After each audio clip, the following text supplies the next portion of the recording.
Moby Dick, by Herman Melville, Chapter 135, and Epilogue. Chapter 135. The Chase, Third Day.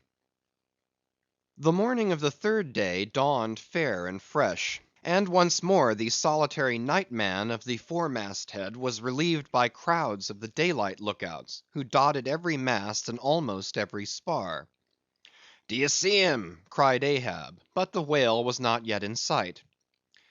"In his infallible wake, though; but follow that wake, that's all. Helm there, steady as thou goest, and hast been going. What a lovely day again! Were it a new made world, and made for a summer house to the angels, and this morning the first of its throwing open to them, a fairer day could not dawn upon that world. Here's food for thought, had Ahab time to think. But Ahab never thinks; he only feels, feels, feels.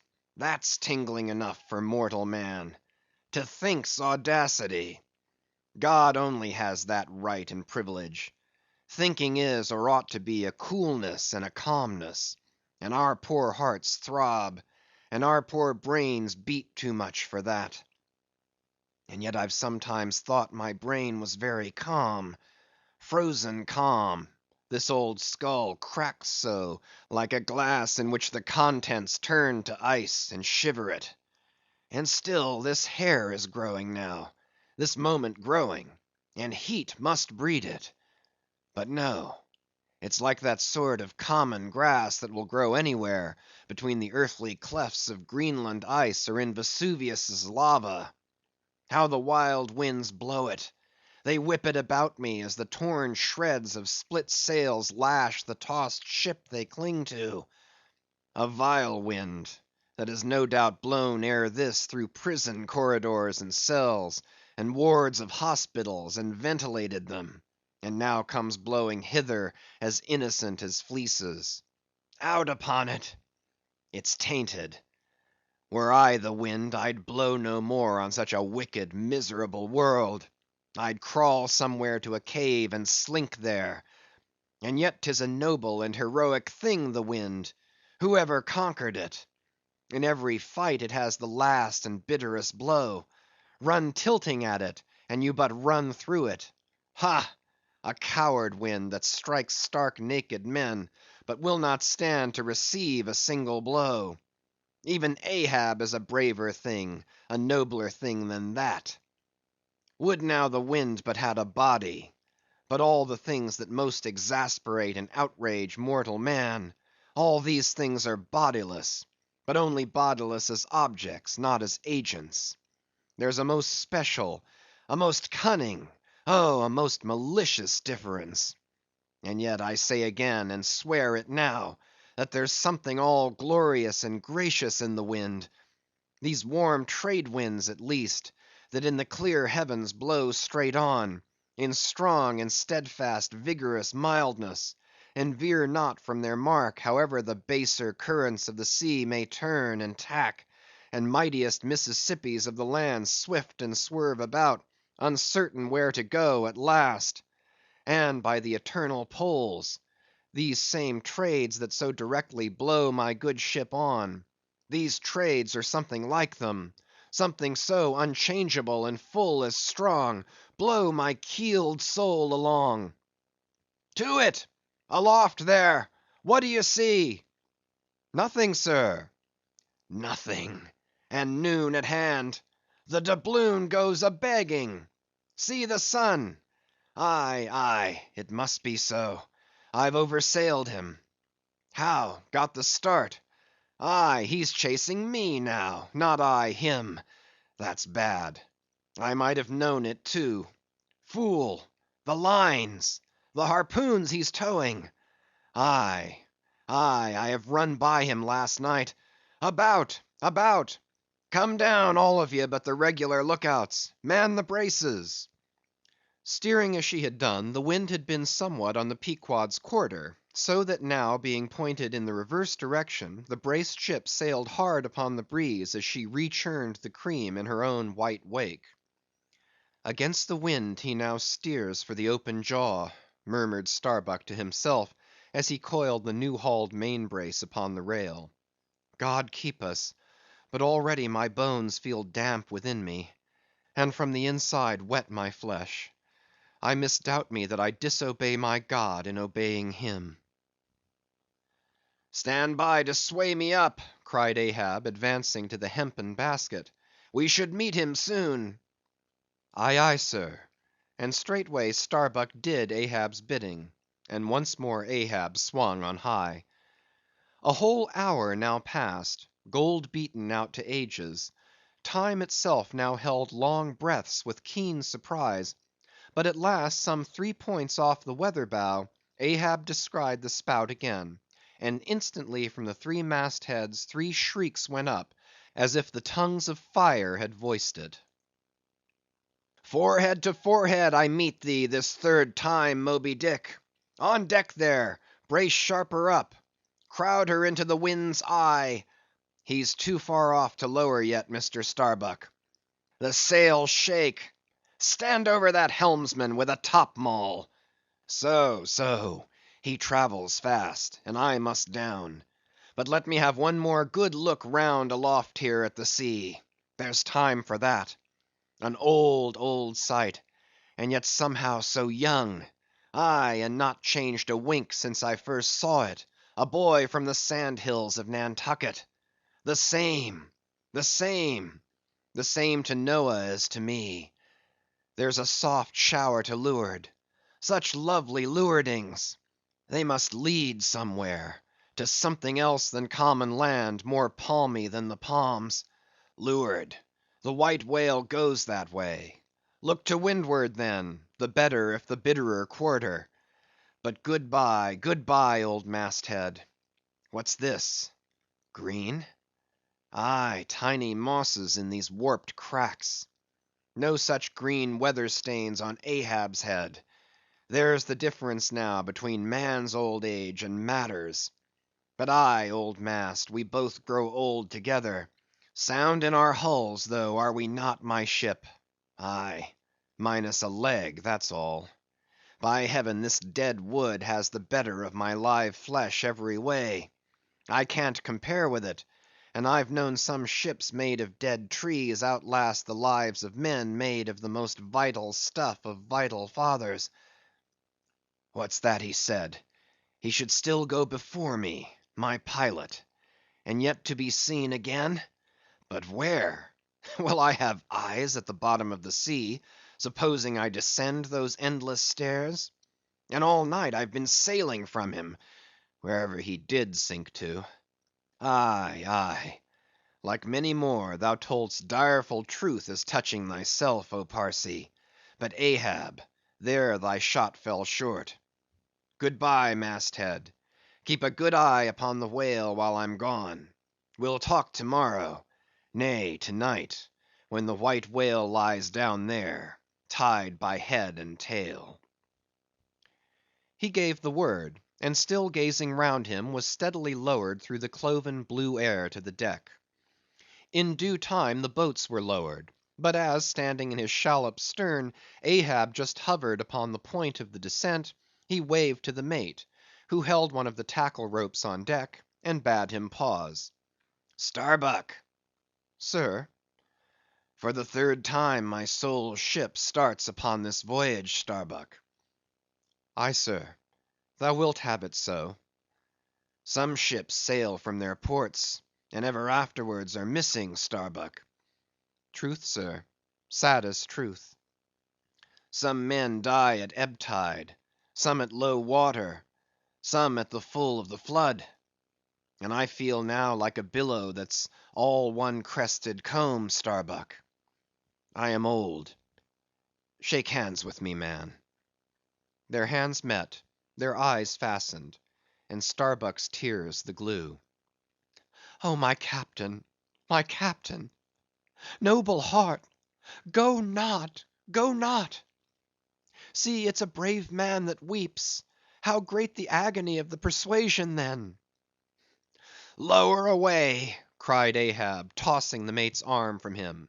"Stand by the crew!" In an instant the boat was pulling round close under the stern.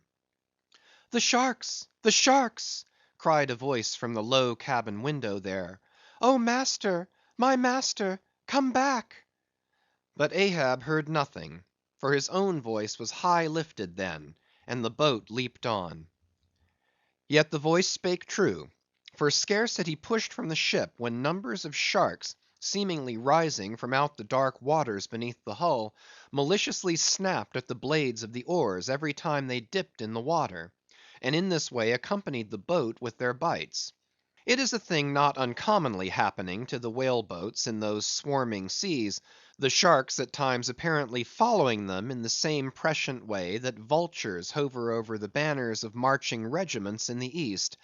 But these were the first sharks that had been observed by the Pequod since the white whale had first been descried; and whether it was that Ahab's crew were all such tiger yellow barbarians, and therefore their flesh more musky to the senses of the sharks, a matter sometimes well known to affect them; however it was, they seemed to follow that one boat without molesting the others.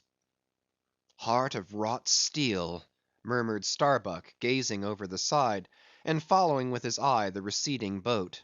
"Canst thou yet ring boldly to that sight, lowering thy keel among ravening sharks, and followed by them, open mouthed to the chase, and this the critical third day? For when 3 days flow together in one continuous intense pursuit, be sure the first is the morning, the second the noon, and the third the evening and the end of that thing, be that end what it may. Oh, my God! What is this that shoots through me, and leaves me so deadly calm, yet expectant? Fixed at the top of a shudder. Future things swim before me, as in empty outlines and skeletons; all the past is somehow grown dim. Mary, girl, thou fadest in pale glories behind me. Boy, I seem to see but thy eyes grown wondrous blue. Strangest problems of life seem clearing, but clouds sweep between. Is my journey's end coming? My legs feel faint, like his who has footed it all day. Feel thy heart; beats it yet? Stir thyself, Starbuck; stave it off; move, move; speak aloud. Mast head there! See ye my boy's hand on the hill? Crazed. Aloft there! Keep thy keenest eye on the boats; mark well the whale. Ho, again, drive off that hawk! See, he pecks, he tears the vane! Pointing to the red flag flying at the main truck. Ha! he soars away with it!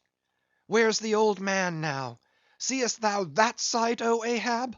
Shudder! shudder! The boats had not gone very far, when by a signal from the mast heads, a downward pointed arm, Ahab knew that the whale had sounded; but intending to be near him at the next rising, he held on his way a little sideways from the vessel, the becharmed crew maintaining the profoundest silence as the head beat waves hammered and hammered against the opposing bow. "Drive, drive in your nails, O ye waves! To their uttermost heads drive them in! Ye but strike a thing without a lid, and no coffin and no hearse can be mine, and hemp only can kill me! Ha! ha!" Suddenly the waters around them slowly swelled in broad circles, then quickly upheaved, as if sideways sliding from a submerged berg of ice, swiftly rising to the surface.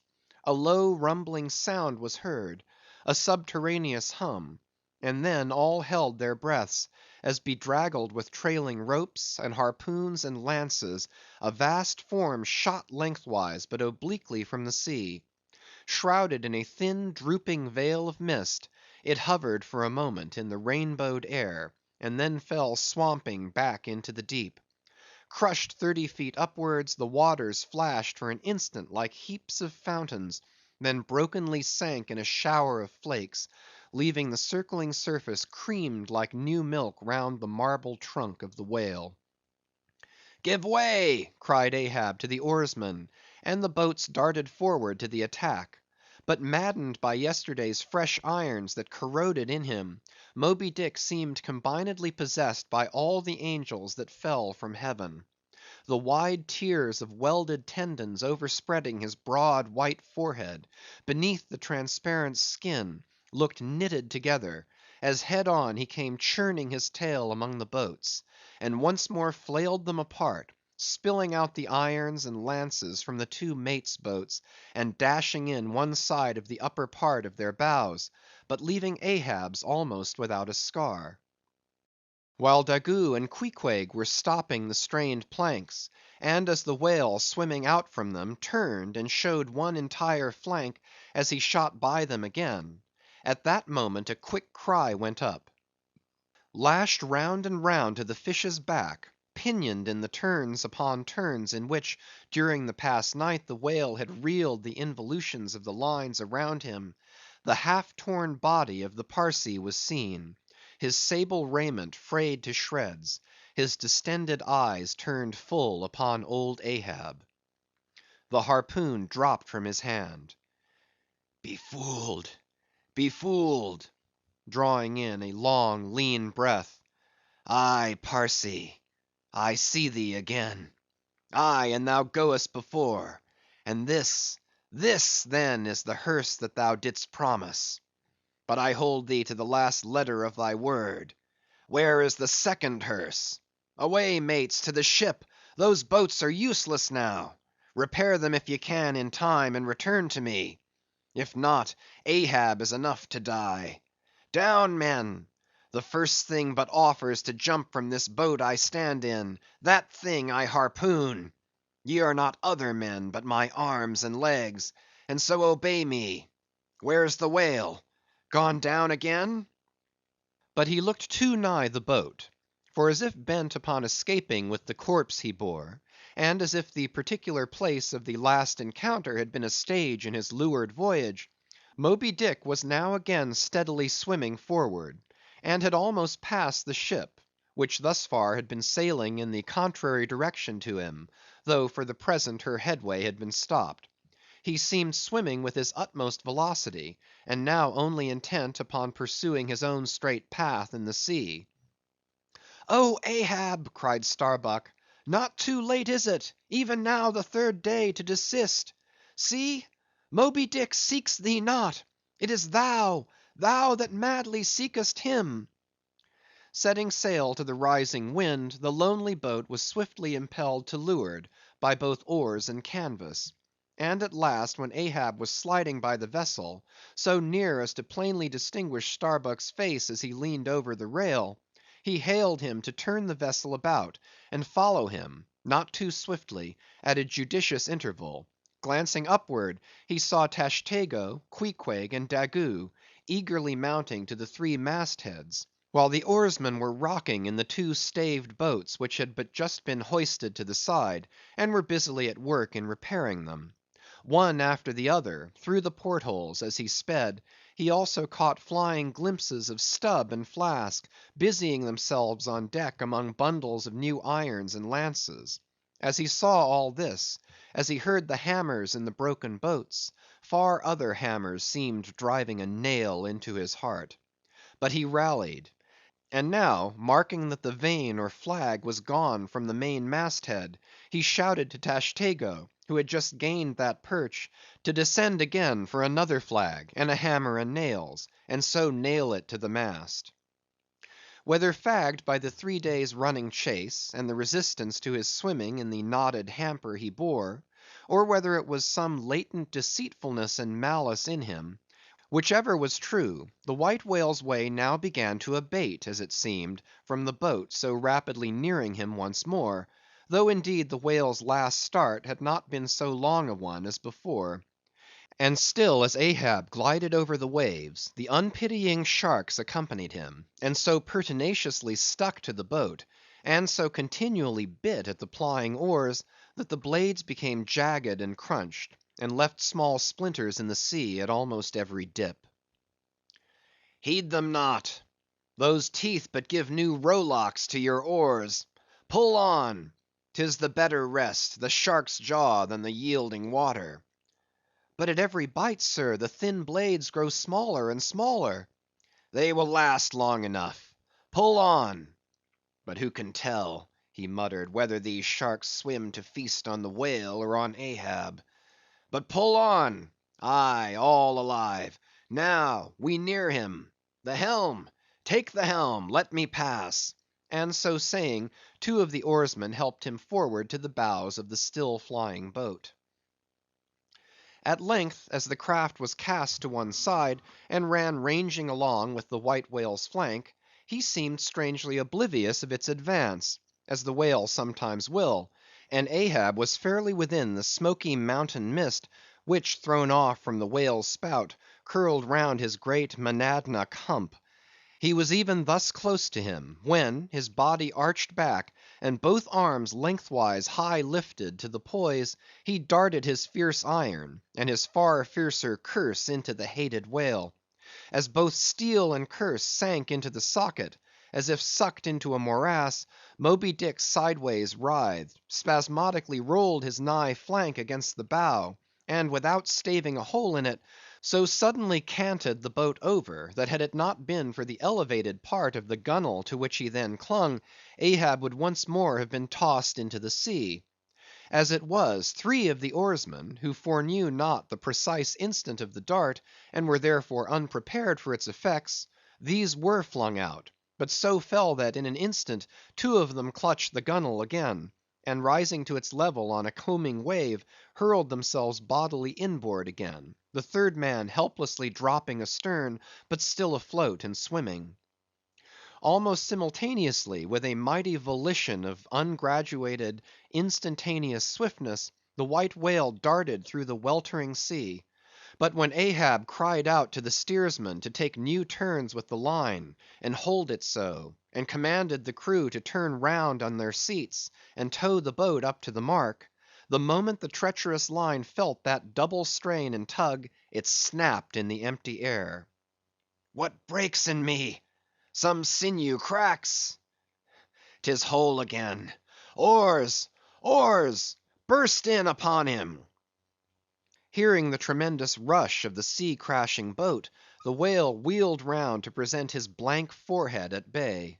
But in that evolution, catching sight of the nearing black hull of the ship, seemingly seeing in it the source of all his persecutions, bethinking it may be, a larger and nobler foe, of a sudden he bore down upon its advancing prow, smiting his jaws amid fiery showers of foam.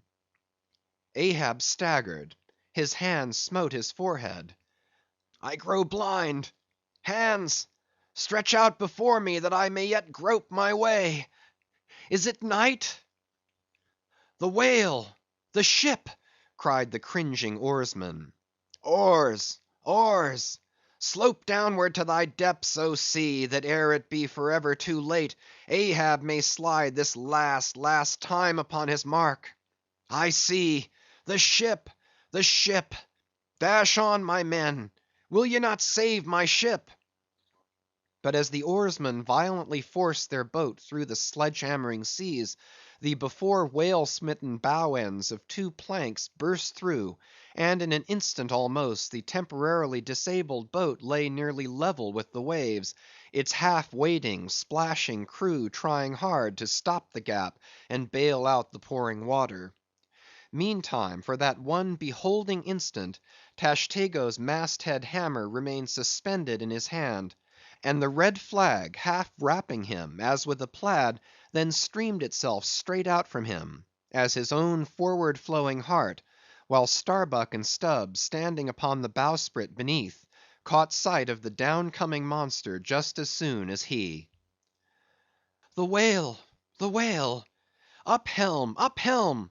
Oh, all ye sweet powers of air, now hug me close. Let not Starbuck die, if die he must in a woman's fainting fit. Up helm, I say! Ye fools, the jaw, the jaw! Is this the end of all my bursting prayers? All my lifelong fidelities? Oh, Ahab, Ahab, lo thy work! Steady, helmsman, steady! Nay, nay! Up helm again! He turns to meet us! Oh, his unappeasable brow drives on toward one whose duty tells him he cannot depart. My God, stand by me now! Stand not by me, but stand under me, whoever you are that will now help Stubb, for Stubb too sticks here. I grin at thee, thou grinning whale. Whoever helped Stubb or kept Stubb awake but Stubb's own unwinking eye? And now poor Stubb goes to bed upon a mattress that is all too soft. Would it were stuffed with brushwood. I grin at thee, thou grinning whale. Look ye, sun, moon, and stars, I call ye assassins of as good a fellow as ever spouted up his ghost. For all that, I would yet ring glasses with ye, would ye but hand the cup. Oh, oh, oh, oh, thou grinning whale, but there'll be plenty of gulping soon. Why fly ye not, O Ahab? For me, off shoes and jacket to it. Let Stubb die in his drawers. A most mouldy and over salted death, though. Cherries, cherries, cherries. Oh, Flask, for one red cherry ere we die. Cherries! I only wish that we were where they grow. Oh, Stubb, I hope my poor mother's drawn my part pay ere this. If not, few coppers will now come to her, for the voyage is up. From the ship's bows nearly all the seamen now hung inactive. Hammers, bits of plank, lances, and harpoons mechanically retained in their hands, just as they had darted from their various employments; all their enchanted eyes intent upon the whale, which from side to side strangely vibrating his predestinating head, sent a broad band of overspreading semicircular foam before him as he rushed. Retribution, swift vengeance, eternal malice were in his whole aspect; and spite of all that mortal man could do, the solid white buttress of his forehead smote the ship's starboard bow, till men and timbers reeled; some fell flat upon their faces. Like dislodged trucks, the heads of the harpooneers aloft shook on their bull‐like necks. Through the breach they heard the waters pour, as mountain torrents down a flume. "The ship! The hearse! The second hearse!" cried Ahab from the boat. "Its wood could only be American!"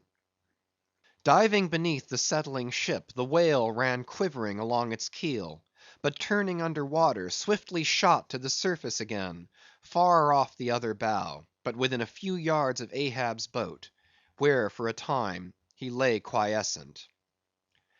"I turn my body from the sun. What ho, Tashtego! Let me hear thy hammer!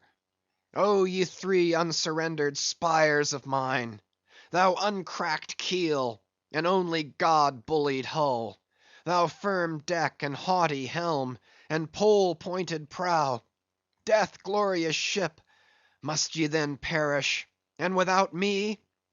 Am I cut off from the last fond pride of meanest shipwrecked captains? Oh, lonely death on lonely life!